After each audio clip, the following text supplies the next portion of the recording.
دربار میں ایک بار پھر کرب آمیز خاموشی چھا گئی تھی۔ سب سر جھکائے افسردہ و خاموش کھڑے تھے۔ آخر غازی ملک نے بھیگی پلکیں اٹھائی اور نم لہجے میں گویا ہوا، خداوند تعالیٰ کی کرم نوازی اور آپ سب کی معاونت سے میں یہ معرکہ سر کرنے میں کامیاب ہوا۔ ناہنجار اور غاصب خسرو واصل جہنم ہوا۔ میں نے جس کام کا بیڑا اٹھایا تھا وہ پائے تکمیل کو پہنچا۔ اب آگے آپ لوگوں کا کام شروع ہوتا ہے۔ میری آپ سب سے گزارش ہے کہ باہمی صلاح مشورے سے خاندان خلجی کے کسی فرد کو حکمران چن لیجئے اور مجھے اجازت دیجئے۔ میں آج شام کو ہی دیپال پور کے لیے روانہ ہو جانا چاہتا ہوں۔ دربار میں ایک دم سے بنبناہٹ جاگ اٹھی تھی۔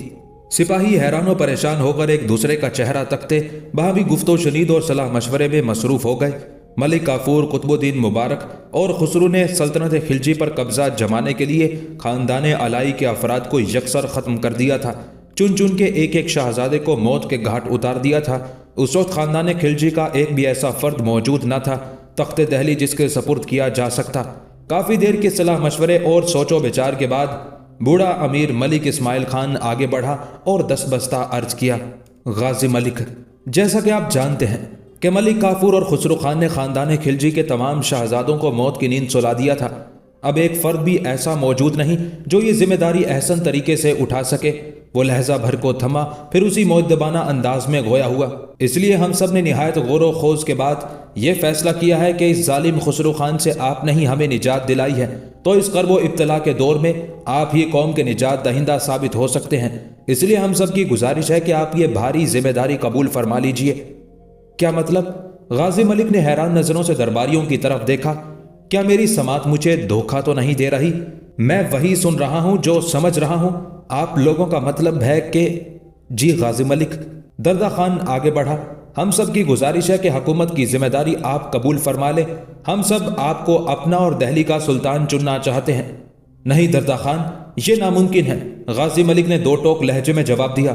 میں 67 سال کا ایک بوڑھا انسان ہوں، میرے ناتوا کاندھے سلطنت کا یہ بھاری بوجھ اٹھانے کے قابل نہیں ہیں، اس لیے میری طرف سے معذرت قبول کرو اور تم لوگ اپنے لیے کوئی اور سلطان منتخب کر لو۔ ہمارا اول و آخر انتخاب صرف اور صرف آپ ہیں۔ تمام امراء نے یک زبان ہو کر کہا، آپ کو یہ ذمہ داری قبول کرنا ہی ہوگی۔ غازی ملک نے مشورہ طلب نگاہوں سے اپنے پہلو میں کھڑے جونا خان کی طرف دیکھا۔ تم کیا کہتے ہو جونا خان؟ حتمی فیصلہ خود آپ کا اپنا ہوگا، جونا خان نے دھیمی اور مؤدبانہ آواز میں جواب دیا، مگر حالات کے پیش نظر اگر آپ مجھ سے مشورہ طلب کرتے ہیں تو میرا مشورہ یہی ہوگا کہ ان حالات میں ملک و قوم کو آپ جیسے سلطان کی ضرورت ہے۔ مانا کہ کبر سنی کے باعث آپ یہ ذمہ داری اٹھانے سے گریزاں ہیں، مگر یقین رکھیے آپ اکیلے نہیں ہیں۔ یہ تمام امراء اور آپ کے بیٹے آپ کے کاندھے سے کاندھا ملا کر چلنے کا حوصلہ اور ارادہ رکھتے ہیں۔ بیٹے کی باتیں سن کر غازی ملک کے لبوں پر مسکراہٹ بکھر گئی تھی۔ اس نے سامنے کھڑے درباریوں پر ایک نگاہ ڈالتے ہوئے دھیمے لہجے میں کہنا شروع کیا، اگر آپ سب کی یہی خواہش ہے تو میں خود کو اس آزمائش میں ڈالنے کے لیے مجبور پاتا ہوں۔ میں آپ کے تعاون اور رب کریم کی مدد کا خواستگار ہوں تاکہ اس بھاری ذمہ داری سے عہدہ برہا ہو کر سرخرو ہو سکوں۔ درباریوں میں خوشی کی لہر دوڑ گئی تھی، مرجھائے اور اترے ہوئے چہروں پر رونق جاگ اٹھی تھی اور مایوس آنکھیں امید کی روشنی سے جگمگانے لگی تھی، اور لوگ خوشی سے لبریز لہجے میں سلطان ہند زندہ باد، سلطان معظم زندہ باد کے نعرے لگانے لگے تھے۔ 8 ستمبر 1320 عیسوی کو قصر ہزار ستون میں تاج پوشی کی رسم ادا کی گئی اور غازی ملک غیاث الدین تغلق کے لقب سے تخت دہلی پر جلوہ افروز ہوا۔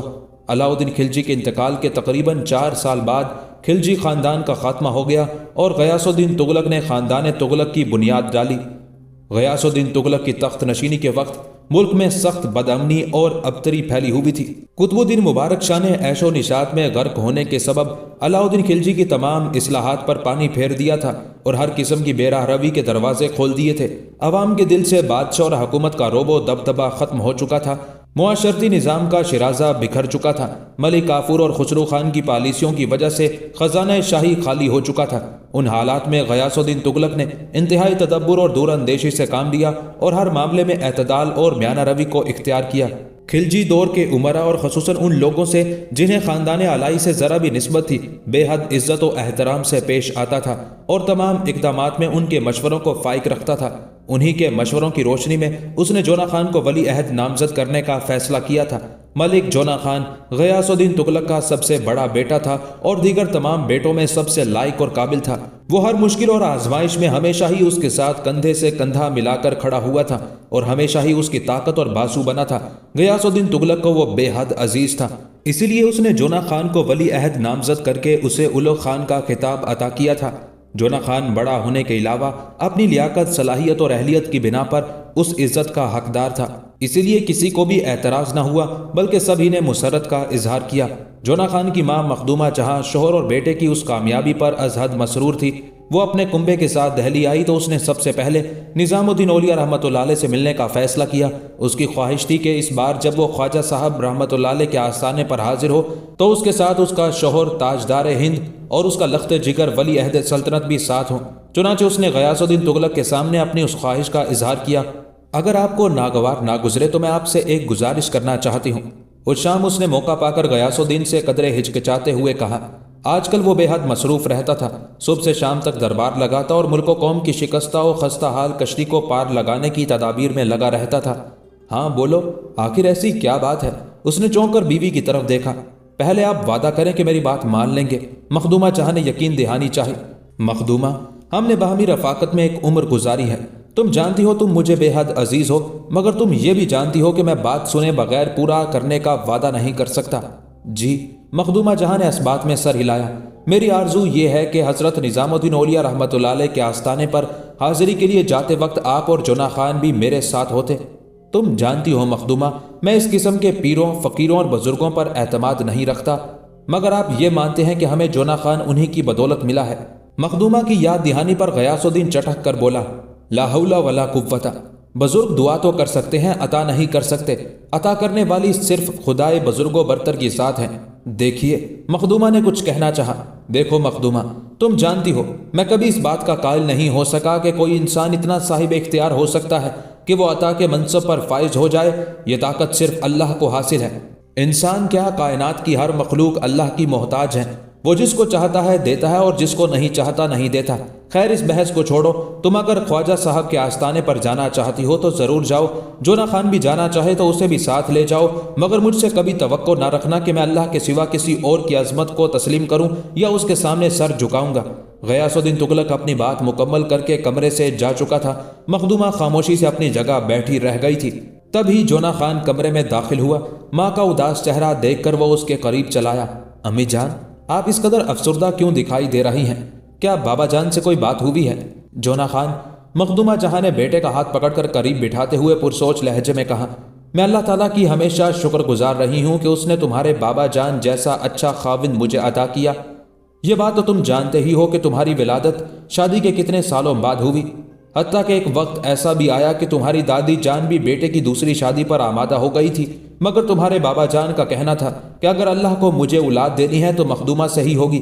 پھر میں نے حضرت نظام الدین اولیاء رحمۃ اللہ علیہ کی خدمت میں حاضر ہو کر دعا کی درخواست کی تھی۔ ان کی دعا کے طفیل اللہ نے مجھے تمہیں عطا کیا، اس لیے میری خواہش تھی کہ آج میرے ساتھ تمہارے علاوہ تمہارے بابا جان بھی حضرت خواجہ کی خدمت میں حاضر ہو کر شکریہ ادا کرتے، مگر ان کا کہنا ہے کہ کوئی شخص کتنا ہی برگزیدہ اور پسندیدہ کیوں نہ ہو، وہ بندہ ہی رہتا ہے، کچھ اور نہیں بن جاتا، اور کوئی بھی شخص خواہ وہ کسی مقام پر بھی فائز ہو، دعا تو کر سکتا ہے پر عطا نہیں کر سکتا۔ اس سلسلے میں بھی بابا جان کا ہم خیال ہوں۔ جونا خان نے دھیمے لہجے میں جواب دیا، دینے والی صرف اللہ کی ذات ہے، مگر جہاں تک نظام الدین اولیاء رحمۃ اللہ علیہ کا تعلق ہے تو میں انہیں اوروں سے مختلف پاتا ہوں اور دل میں ان کے لیے خاص عقیدت رکھتا ہوں۔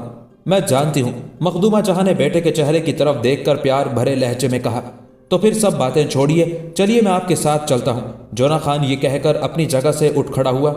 جب وہ دونوں ماں بیٹے حضرت خواجہ رحمۃ اللہ علیہ کے آستانے پر پہنچے تو بیرونی دالان میں محفل سماع جاری تھی۔ امیر خسرو کا صوفیانہ کلام قوال لہک لہک کر گا رہے تھے۔ خود خواجہ صاحب پر وجد کی سی کیفیت طاری تھی۔ خدام مخدومہ جہاں کو خواتین کے لیے مخصوص اندرونی حجرے میں لے گئے، جبکہ جونا خان خواجہ نظام الدین اولیاء رحمۃ اللہ علیہ کے سامنے دو زانو ہو کر بیٹھ گیا۔ جونا خان پر نگاہ پڑتے ہی انہوں نے جذب کسی کیفیت میں نعرہ بلند کیا، لو سلطان آ گیا، میری دلی کا تاجدار آ گیا۔ کئی لوگ چونک کر سیدھے ہوئے، انہیں گمان ہوا کہ شاید غیاث الدین تغلق آیا ہے، مگر جونا خان کو دیکھ کر وہ چپ سادھ کر بیٹھ گئے۔ اللہ نے تجھے سلطان چنا ہے، نظام الدین اولیاء رحمۃ اللہ علیہ نے کہا، یہ تخت دلی تیرے لیے ہے، جلد یا بدیر تجھے ہی اس تخت پر متمکن ہونا ہے۔ جونا خان سر جھکائے خاموشی اور سعادت مندی سے خواجہ صاحب کی بات سن رہا تھا۔ مخدومہ جہاں جو ہی حجرے میں داخل ہوئی، حجرے میں پہلے سے موجود دونوں خواتین اٹھ کھڑی ہوئی تھی۔ ایک عمر رسیدہ خادمہ تھی جبکہ دوسری ایک خوش جمال دوشیزہ تھی۔ آداب ملکہ عالیہ، دونوں خواتین جھک کر کورنش بجا لائیں۔ آپ دونوں مجھے کیسے پہچانتی ہیں؟ مخدومہ جہاں حیران ہوئی۔ ایک آدھ بار شاہی تقریب میں آپ کو دیکھنے کا موقع ملا تھا، لڑکی نے شائستہ لہجے میں بتایا۔ آپ کون ہیں؟ مخدومہ جہاں نے اس کے دلکش چہرے اور اداس آنکھوں کو دلچسپی سے دیکھتے ہوئے سوال کیا۔ میں مرحوم نصرت خان کی بیٹی زرنگار بانو ہوں اور یہ میری انا خجستہ بیوی ہیں۔ سکون قلب کی جستجو میں ہم اکثر یہاں چلی آتی ہیں۔ اوہ! مخدومہ جہاں کی آنکھوں میں شناسائی جاگی۔ تمہارے والد کے انتقال کی خبر سن کر افسوس ہوا تھا، اب کس کے ساتھ ہو؟ شادی تو غالباً اب تک نہیں ہوئی۔ مخدومہ نے زرنگار کے مہندی، چوڑی اور زیور سے محروم ہاتھ اور چہرے کو دیکھتے ہوئے سوال کیا۔ جی، زرنگار نے سر جھکا کر جواب دیا۔ اب تو بس اللہ کا ہی سہارا ہے۔ تبھی بند کواڑوں کی جھری سے بالکل اچانک ہی اس کی نگاہ حضرت خواجہ رحمۃ اللہ علیہ کے روبرو بیٹھے جونا خان پر پڑی۔ وہ پہلے سے زیادہ باوقار، شاندار اور وجیح دکھائی دے رہا تھا۔ وہ یک ٹک اسے دیکھے گئی۔ تم جیسی اچھی، خوبصورت اور نیک سیرت لڑکی کے لیے یقیناً رشتوں کی کمی نہ ہوگی، مگر چونکہ تمہارے والدین حیات نہیں ہیں اس لیے ممکن ہے کچھ مشکلات درپیش ہوں، لیکن کسی بھی لڑکی کے لیے شادی بے حد ضروری ہے۔ تمہیں خواجہ حضرت سے اس سلسلے میں دعا کی درخواست کرنی چاہیے۔ مخدومہ جہاں کے ہمدردانہ مشورے پر زرنگار نے چونک کر اس کی طرف دیکھا تھا۔ دعا؟ ہاں، مجھے حضرت خواجہ رحمۃ اللہ علیہ کی دعا پر بے حد یقین ہے۔ مجھے انہی کی دعا سے اولاد کی دولت حاصل ہوئی۔ مخدومہ جہاں نے کواڑ کی جھری سے اس پار دالان میں بیٹھے جونا خان کو محبت پاش نظروں سے دیکھتے ہوئے پر عقیدت لہجے میں بتایا۔ آپ کا مطلب ہے میں بھی حضرت سے شادی کی دعا کی درخواست کروں؟ زرنگار کے سفید رخساروں پر حیا کی سرخی بکھر گئی تھی۔ ہاں، اس میں شرم کیسی؟ اسے فرط حیا سے سمٹتے دیکھ کر مخدومہ نے با اعتماد لہجے میں جواب دیا۔ شادی ہر لڑکی کا مذہبی حق ہے اور اسلام نے تو لڑکی کو یہ حق بھی دیا ہے کہ وہ اگر کسی کو پسند کرے تو خود بھی شادی کا پیام دے سکتی ہے۔ زرنگار چند لمحوں تک مخدومہ جہاں کو حیرت سے تکتی رہی، پھر اس نے نگاہ جھکا کر سادگی سے حقیقت کا اعتراف کرتے ہوئے کہا، میں ایسا تو کر چکی ہوں خاتون محترم۔ زرنگار کے دھیمے لہجے میں ناکامی اور اذیت کا احساس ہلکورے لے رہا تھا، مگر اسے کیا کیجیے کہ حرمان نصیبی سے میرا پیام رد کر دیا گیا۔ اوہ! مخدومہ نے حیرت اور بے یقینی سے اس حسین اور با حیا دوشیزہ کی طرف دیکھا جو ایک باوقار، باعزت خاندانی پس منظر بھی رکھتی تھی، صورت ہی نہیں سیرت میں بھی یکتا تھی۔ بھلا ایسی دلکش و رانہ لڑکی کا پیام کون رد کر سکتا تھا؟ اگر کوئی اس حماقت کا مرتکب ہوا ہے تو جانو وہ بد نصیب ہے۔ نہیں، وہ تو تالے نصیب ہے۔ بد نصیب تو میں ہوں جو ان کی نگاہ کا انتخاب نہ بن سکی۔ کانٹوں بھری زندگی کا سفر تنہا طے کرنا مشکل ہی نہیں، ناممکن ہے۔ مخدومہ جہاں نے اسے ہمدردی سے دیکھتے ہوئے مشورہ دیا، تمہیں اس نادان کو بھلا کر اپنے لیے کسی اور ہم سفر کو چن لینا چاہیے۔ میرے لیے ایسا سوچنا بھی گناہ ہے، زرنگار نے تڑپ کر جواب دیا۔ میں نے سوچا ہے کہ مرتے دم تک انہی کے نام پر بیٹھی رہوں گی۔ امیر خسرو کی سچے جذبوں سے گندی شاعری قوال کی لہکتی آواز کے ساتھ بیک وقت مخدومہ اور زرنگار کی سماعت سے ٹکرائی تھی، اور زرنگار کی کرب بھری نگاہیں ایک بار پھر کواڑ کی جھیری سے گزر کر اپنے مطلوب کے چہرے پر جا ٹکی تھی، اور مخدومہ جہاں بے ساختہ اپنے ماضی کے کھنڈرات میں کھو گئی تھی جب اس کے باپ نے اس کے لیے کسی اور کا پیام قبول کرنے کا فیصلہ کیا تھا، جبکہ وہ ہوش سنبھالتے ہی غیاث الدین کی محبت میں گرفتار ہو گئی تھی اور اس کے سوا کسی اور کے بارے میں سوچ بھی نہیں سکتی تھی۔ اگر اسے غیاث الدین نہ ملتا تو کیا وہ کسی اور سے ناتا جوڑ سکتی تھی؟ ہرگز نہیں۔ خود سے کیے گئے سوال پر اس کے دل نے پورے یقین سے جواب دیا تھا۔ بالکل وہی صورتحال اس وقت اس کے سامنے بیٹھی اس دل گرفتہ لڑکی کے ساتھ بھی درپیش تھی۔ گھر آنے کے بعد بھی وہ کافی دیر تک زرنگار اور اس کی ناکام محبت کے بارے میں سوچتی رہی تھی۔